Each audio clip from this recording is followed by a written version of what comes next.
हो गया शंखनाद, बज गया बिगुल, बिछ गई चुनावी विशाल। किसका बजेगा डंका और किसकी होगी मान। सत्ता के सबसे बड़े रण क्षेत्र का हाल, माजरा जो कि चुनावी दंगल की सबसे बड़े कवरेज, लोकसभा संग्राम।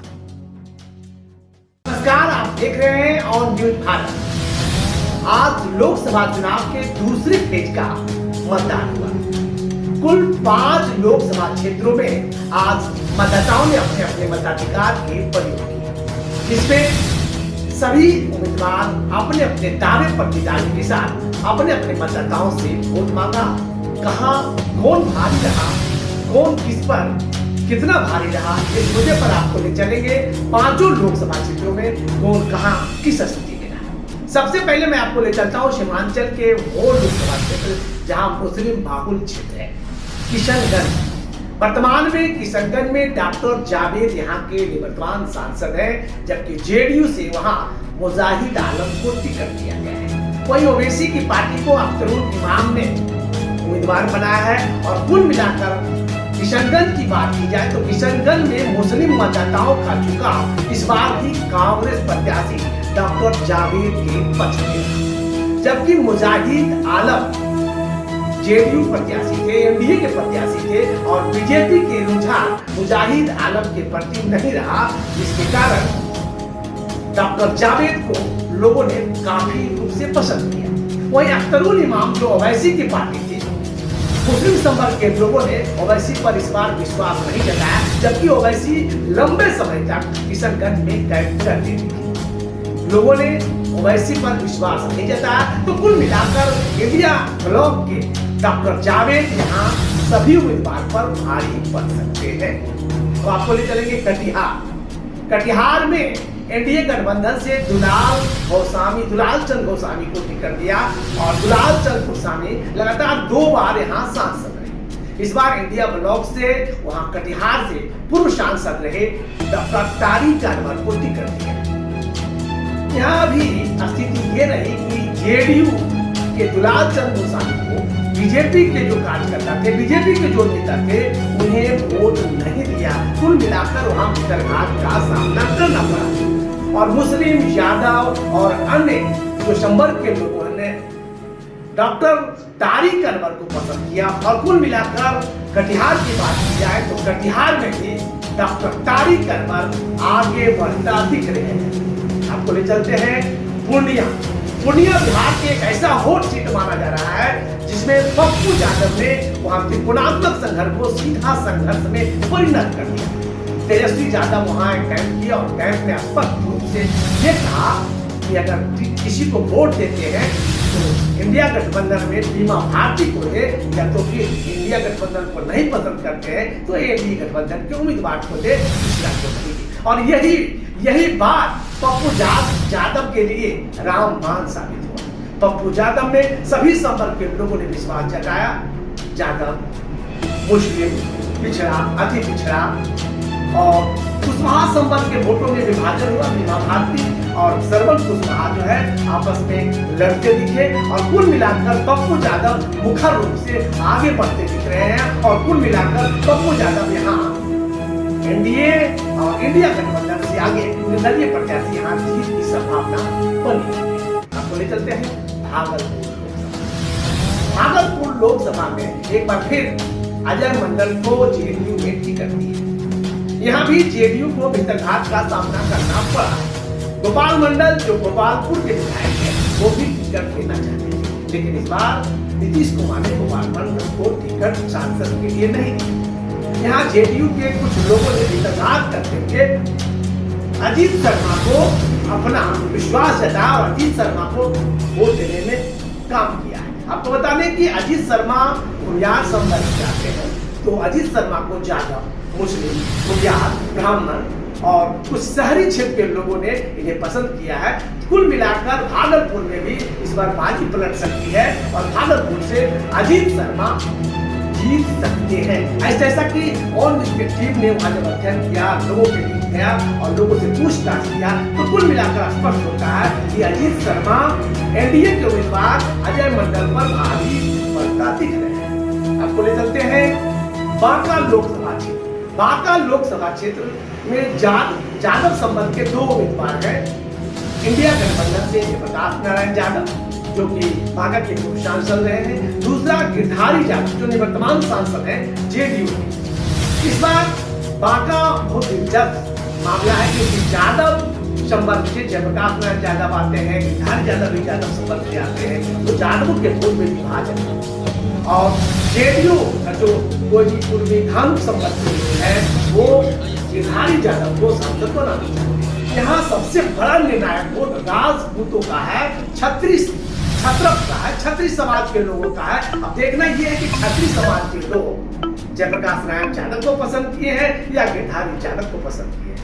दोनों में वहाँ उहापों की स्थिति है, कांटे की टक्कर है। लेकिन वहाँ के जो राजपूत संबंध के लोगों से हमारे टीम ने पूछताछ की तो कुल मिलाकर ये बात छन कर आया है कि यादव को, गिरधारी यादव को राजपूत संबंध के लोगों का वोट मिला है। अगर गिरधारी यादव को राजपूत संबंध के वोट मिला है तो ये वोट काफी निर्णायक होगा और निर्णायक होगा तो गिरधारी यादव यहाँ जीत सकते हैं और यहाँ जयप्रकाश यादव कमजोर हो सकते हैं। तो कुल मिलाकर लोकसभा के 5 सीटों पर इंडिया ब्लॉक के कुल 3 सीट पर हावी होता नजर आ रहे हैं, जिसमें पूर्णिया को ऐसे हम इंडिया ब्लॉक में नहीं रख सकते। वो निर्दलीय प्रत्याशी पप्पू यादव है, हालांकि उनकी पत्नी रंजीता रंजन कांग्रेस की राज्यसभा सांसद है। अगर जीत जाएंगे तो इंडिया ब्लॉक में शामिल हो सकते हैं। मैं आपको ले चलता हूँ पूर्णिया, कटिहार, किशनगंज, ये इंडिया ब्लॉक के लिए, और भागलपुर भी इंडिया ब्लॉक को खाते में जाता दिख रहा है। जबकि बांका में उहापों की स्थिति है। अगर राजपूत संबंध के लोग वास्तव में गिरधारी यादव को वोट किया है तो वहां से एनडीए आगे निकल सकता है। तो प्रथम फेज और दूसरे फेज की बात की जाए तो प्रथम फेज में 3 सीट जमुई, नवादा और औरंगाबाद में इंडिया ब्लॉक के लोगों को आगे बढ़त मिल रहा है, जैसा कि मैंने पहले अलायंस में और पहले ओपिनियन पोल में बताया। ऑल न्यूज की टीम के जो हमारे पूछताछ किया गया, राय शुमारी थी, जनता से जो बातचीत हुआ, उस बातचीत के दौरान ये दूसरे चरण के जो मतदान हुए, इस दूसरे चरण के मतदान में इंडिया ब्लॉक के 3 उम्मीदवार आगे बढ़ता दिख रहे हैं, जिसमें किशनगंज, कटिहार, भागलपुर है और एक निर्दलीय प्रत्याशी पप्पू यादव है। तो कुल मिलाकर 7 उम्मीदवार जो है इंडिया ब्लॉक के आगे बढ़ता दिख रहे हैं। और कुल मिलाकर मोदी मैजिक जो लोग कह रहे थे मोदी का मैजिक है, तो मोदी का मैजिक बिल्कुल नहीं नजर आ रहा है। मोदी के जो वोटों में कोई उत्साह नहीं है। दरअसल यहाँ स्थानीय मुद्दे हावी हुए हैं और संविधान की बात जो आ रहा है, संविधान खत्म करने की जो बात हो रही है मोदी द्वारा, कई महंगाई, बेरोजगारी, तमाम तरह के जो मुद्दे हैं, जो स्थानीय मुद्दे हैं, हावी हैं, स्थानीय उम्मीदवार हावी हैं और इसी के कारण मोदी के मैजिक नहीं चल रहा है, ये साफ साफ दिखाई दे रहा है। चलते हैं आपको एक विशेष रिपोर्ट। बिहार में लोकसभा चुनाव के दूसरे चरण की 5 सीटों पर वोटिंग संपन्न हो गई। पूर्णिया, किशनगंज, कटिहार, भागलपुर और बांका में शांतिपूर्ण तरीके से मतदान संपन्न हो गया। छिटपुट घटनाओं के साथ पूर्णिया में पप्पू यादव, बीमा भारती और संतोष कुशवाहा के बीच दिन भर गहमागहमी रहा। वहीं किशनगंज में मुजाहिदीन आलम, डॉक्टर जावेद और अख्तरुल इमाम आमने सामने दिखे, जबकि कटिहार में डॉक्टर तारिक अनवर और दुलाल चंद गौस्वामी शामिल रहे। भागलपुर की बात की जाए तो भागलपुर में अजीत शर्मा और अजय कुमार मंडल आमने सामने मतदाताओं का झुकाव दिखा।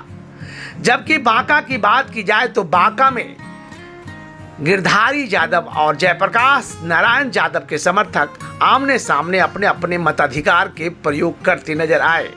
कुल मिलाकर 5 लोकसभा सीट पर 3 सीट पर इंडिया अलायंस आगे बढ़ता दिख रहा है, जबकि 1 सीट पर बांका की बात की जाए तो यहाँ कांटे की टक्कर है। और कुल मिलाकर अगर राजपूत वोट निर्णायक भूमिका निभाती है तो बांका में एनडीए के खाता खुल सकते हैं। कुल मिलाकर ये कहा गया है कि छिटपुट घटनाओं के साथ भारी सुरक्षा व्यवस्था के बीच शांतिपूर्ण तरीके से मतदान सफल हो गया है।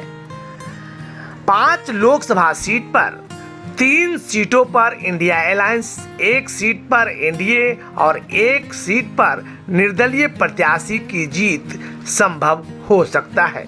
अब देखना ये होगा कि मतगणना के बाद ऊंट किस करवट बैठती है। चलिए दिखाते हैं कौन किसके लिए कितना वोट मांगा, कौन किसके लिए क्या किया, कौन अपने अपने मताधिकार के प्रयोग कर क्या कहा। चलिए सुनाते हैं।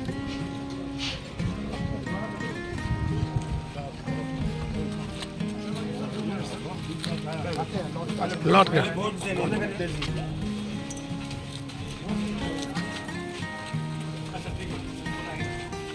मुकेश जी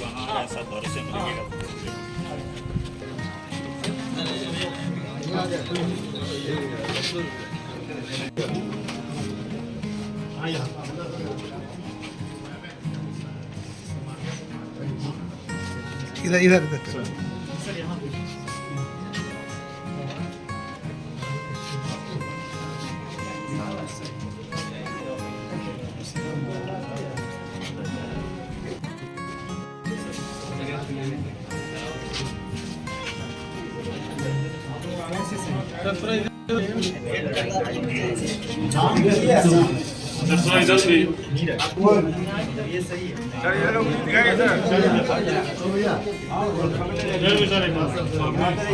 इतना तो सर मेहंदी वाला फोटो नहीं खींचा।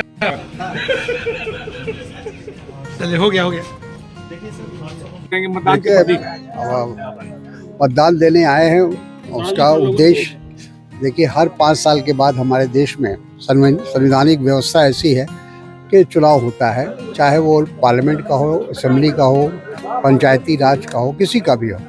तो ये 5 साल का जो वक्फा दिया है संविधान में, जो प्रावधान रखा गया वो इसीलिए रखा गया कि 5 साल पहले जो सरकार बनी या जो जनप्रतिनिधि थे उनके कार्यों का आकलन हो और समीक्षा हो और उसके बाद लोग वोट दें।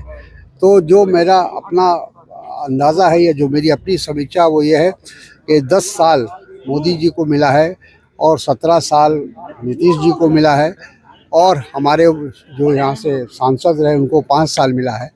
लेकिन अगर उनकी समीक्षा हो, उनका आकलन हो, तो अंदाज़ा ये होता है कि जो भी वादा इन लोगों ने किया उस वादे को पूरा नहीं किया और ख़ास तौर पर मोदी जी 10 साल में पूरी तरह विफल रहे हैं।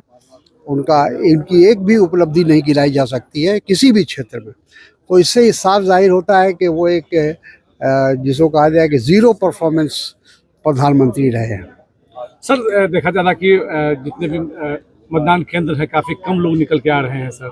मेरा ख्याल है खाली खाली दिखा जहाँ नहीं, थोड़ी गर्मी है, थोड़ा मौसम का असर है और पूरे हिंदुस्तान में इसका असर दिखाई पड़ रहा है कि क्योंकि ये मौसम में चुनाव का सही मानों में ठीक नहीं है। जो चुनाव ऐसे समय होना चाहिए था जब ना गर्मी हो ना सर्दी हो। तो मौसम का जो टाइम का जो सिलेक्शन हुआ, एक तो इतना लंबा 7 चरण में चुनाव कराने का कोई मतलब नहीं था। 1 या 2 चरण में चुनाव हो जाना चाहिए था ताकि लोगों को गर्मी से निजात मिलती, उनको इतना धूप और तपिश बर्दाश्त नहीं करना पड़ता। सर मोदी जी फाजिल जा रहे हैं सर। वो कहीं भी जा सकते हैं भाई, देश के प्रधानमंत्री हैं, लेकिन कहीं भी जाए अब उसका कोई असर होने वाला नहीं है। देश की जनता ने धीरे धीरे अपना माइंड मेकअप कर लिया और इनके 10 साल के परफॉर्मेंस पर ही लोग वोट देंगे। Thank you. पूर्णिया लोकसभा के साथियों को मेरा जय भीम, जय भारत, नमस्कार, आदाब, सत श्री अकाल। पूर्णिया लोकसभा सीट से मेरे भाई बहुत ही कर्मठ, संघर्षशील और एक नेक इंसान पप्पू यादव जी चुनाव लड़ रहे हैं। मेरी पूर्णिया लोकसभा की महान जनता से अपील है कि अपना कीमती वोट भाई पप्पू यादव जी को देकर उनको कामयाब बनाए, उनको लोकसभा में भेजें। मैं पूर्णिया जिले की भीमार में आजाद समाज पार्टी के एक साथी से अपील करता हूं। मैं समय कमी कारण वहां नहीं आ पाया क्योंकि मैं अपने चुनाव व्यस्त था, लेकिन आपसे अपील करता हूं कि अपना एक एक वोट भाई पप्पू यादव जी को देकर पूर्णिया लोकसभा से उनको कामयाब बनाकर भेजे। आपका भाई चंद्रशेखर आजाद। हमारे पूरे समय में जो हमारे साथ खड़ा है, चाहे वो निर्दलीय क्यों ना हो, हम लोग उसको वोट देकर संसद भवन और सदन में भेजने का काम करेंगे। तो पूर्णिया की जनता से आग्रह है कि बिहार के इस लाल को, बिहार के इस बेटे को आप लोग अधिक से अधिक मत देकर, अपना एक वोट देकर, अपना फर्ज अदा करते हुए संसद भवन में भेजकर देश स्तर पर एक बदलाव का संकेत दें, एक आगाज करें। आज के तमाम विश्वकर्मा बंधुओं से, विश्वकर्मा पुत्रों से आग्रह है कि हमारे यहाँ के ओजस्वी राजेश रंजन उर्फ पप्पू यादव जी, जो यहाँ से निर्दलीय पार्लियामेंट चुनाव लड़ रहे हैं, विश्वकर्मा समाज के तमाम विश्वकर्मा बंधुओं से आग्रह है कि सब लोग तन मन धन से पप्पू जी को सहयोग करें और इनको जिताने का काम करें। चुनाव पूर्व ही जीत का सेहरा आपको और हमारे विश्वकर्मा समाज का मान सम्मान रखें। या तो आप इंडिया को चुनो, और इंडिया को अगर नहीं चुनते बीमा भारती को, तो आप इंडिया को चुनिए। साफ बात, साफ बात। पप्पू यादव, आप लोग जानते हैं कि नहीं? पप्पू यादव, आप लोग जानते हैं कि नहीं? पप्पू यादव, आप लोग जानते हैं कि नहीं? पप्पू यादव, पिछले बार हम सब लोगों ने पप्पू यादव, पप्पू यादव, पप्पू यादव जिंदाबाद, पप्पू यादव जिंदाबाद, भाजपा को भगाने का काम किया, इसलिए आप सब लोगों से अपील करने आए हैं पप्पू कि यादव, बहन जो आंचल फैलाने का काम कर रही है, उसको एक एक वोट लालटेन पर बटन दबा करके आप लोग भारी मतों से जिताने का काम कीजिए, और इधर उधर गुमराह होने की जरूरत नहीं है। ये लड़ाई देश को बचाना और देश को बनाने की लड़ाई है। इसमें आप सब लोगों का सहयोग हम लोग चाहते हैं, तो आप लोगों का सहयोग बना रहा वो एनडीए को वोट देने का आशीर्वाद बने, यही कामना के साथ और आप सब लोगों का दिल से धन्यवाद देते हैं। जय हिंद, जय बिहार, हिमाचल की जनता जिंदाबाद, पप्पू यादव जिंदाबाद, पप्पू यादव जिंदाबाद, पप्पू यादव जिंदाबाद, पप्पू यादव जिंदाबाद, पप्पू यादव जिंदाबाद, पप्पू यादव जिंदाबाद, पप्पू यादव जिंदाबाद, पप्पू यादव जिंदाबाद, पप्पू यादव जिंदाबाद। पुरिया का सांसद कैसा हो? पप्पू यादव कैसा हो? पप्पू यादव जिंदाबाद, जिंदाबाद, जिंदाबाद, जिंदाबाद, जिंदाबाद, जिंदाबाद, जिंदाबाद। का सांसद कैसा हो? पप्पू यादव कैसा हो? पुरिया का सांसद कैसा हो? पप्पू यादव कैसा हो? पप्पू यादव कैसा हो? जिंदाबाद, जिंदाबाद, जिंदाबाद, जिंदाबाद, जिंदाबाद, जिंदाबाद, जिंदाबाद, जिंदाबाद। पप्पू यादव जिंदाबाद, पप्पू यादव जिंदाबाद, पप्पू यादव जिंदाबाद, पप्पू यादव जिंदाबाद, पप्पू यादव जिंदाबाद, पप्पू यादव जिंदाबाद, जिंदाबाद, जिंदाबाद, जिंदाबाद, जिंदाबाद, पप्पू यादव जिंदाबाद, पप्पू यादव जिंदाबाद, कैची छाप जिंदाबाद, जिंदाबाद, जिंदाबाद, जिंदाबाद, जिंदाबाद, पप्पू यादव जिंदाबाद। अस्सलाम वालेकुम, प्रणाम। मैं डॉक्टर मोहम्मद जावेद, आपका कांग्रेस का और महागठबंधन का प्रत्याशी। उस पे आप एक्शन लें और हाथ छाप पे वोट देके कांग्रेस को यहाँ से जिताएं। बहुत बहुत शुक्रिया। जय हिंद। कितना टफ है आपके लिए? नहीं, ये तो जनता चुनाव तय करती है किसको जिताना है। 5 वर्ष आदरणीय अजय मंडल जी को उन्होंने देखा है, काम तो छोड़िए मिलने तक नहीं गए, जो हम चुनाव प्रचार में सभी गांव सभी पंचायतों को बता रहे थे। निश्चित तौर पर अपेक्षाएं हमसे बहुत है और मैं जनता को आपके माध्यम से आश्वस्त करता हूँ, पहले आइए अपना मतदान करिए। मतदान करना बहुत जरूरी है, आपकी वोट की कीमत है। आइए वोट करिए और निश्चित रहिए कि हम आपके लिए विकास करेंगे, आपकी आवाज लोकसभा में बनेंगे दिल्ली में, और जो भी समस्या उसका निदान करेंगे। कितना सुनिश्चित है जीत के लिए आप? सर ये तो जनता तय करेगी सर, ये इसमें हम नहीं बता सकते, लेकिन जो उत्साह है, जो मेरे तरफ लोगों ने कहा है, जो हमें निश्चित तौर पर विकास कराने के लिए वो सब लोग हम ही को वोट करेंगे। क्या क्या करेंगे अगर मान लीजिए जीत गए तो? साहब एयरपोर्ट की सेवा चालू करेंगे, जिससे किसानों की तरक्की होगी, युवकों को इंडस्ट्री लगेगी, यहाँ कि बड़े उद्योगपति आके खोलेंगे, उससे युवकों को रोजगार मिलेगा। जो भी समस्या है जनता का सारा काम सरकारी पेंशन फिर से पुराना वाला लागू कराएंगे, एम्स की स्थापना करेंगे, क्योंकि इलाज भी बहुत जरूरी है। निश्चित तौर पर सभी काम जनता से पूछ के होगा और उसके अलावा बनेंगे। भारत से जुड़ी हर खबरों को देखने के लिए ऑन न्यूज भारत के पेज को करें like, share and subscribe. onNewsBharat.com